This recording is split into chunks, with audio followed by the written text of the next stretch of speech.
I would appreciate if people would show me the same respect you're showing to my opponent. When I became mayor 4 years ago, I actually took a pay cut to become mayor because I was a teacher with 30 years experience, a master's degree, plus 30 credits. I also had a part-time job as alderman and a part-time job with the teachers union. I could have voted on what my salary would have been as mayor, but I purposely did not think it was appropriate and took no position on that. I am the only city employee whose salary has been frozen for 4 years. Just by comparison, and the assessor and clerk treasurer do a great job, their salary used to be the same as the mayor 4 years ago. Today they make about $10,000 more. Those are important positions, but I would argue what you pay the mayor, the CEO of your city, says something about how you value the position. I have made sacrifices. I chose from day one to pay for my cell phone, which I use every day to make calls and check email, out of my own pocket. That's about 60 bucks a month, or $3,000 over 4 years. I've continued the great employee recognition program that Mayor Lombardi started with a birthday coffee, where 20 bucks a month out of my own pocket for coffee and cake, to recognize the great city employees that we have and acknowledge what they're doing.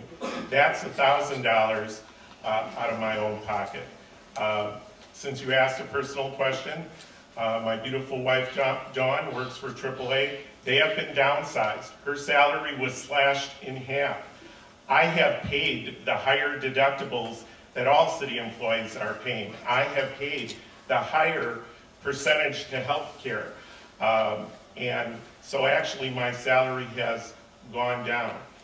I purposely did not take a position on what the next mayor's salary should be, because that is the decision for the Common Council.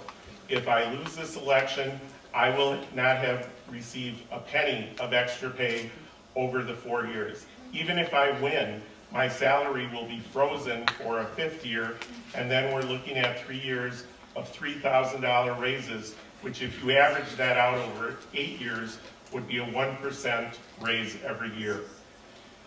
The water question. My opponent's inexperience in negotiations is showing. How could we possibly know the exact cost of a pipeline that hasn't been designed and built? And how could we know what the end result of negotiations with Milwaukee, Racine, or Oak Creek are until we're given the opportunity to do them? The council will decide ultimately.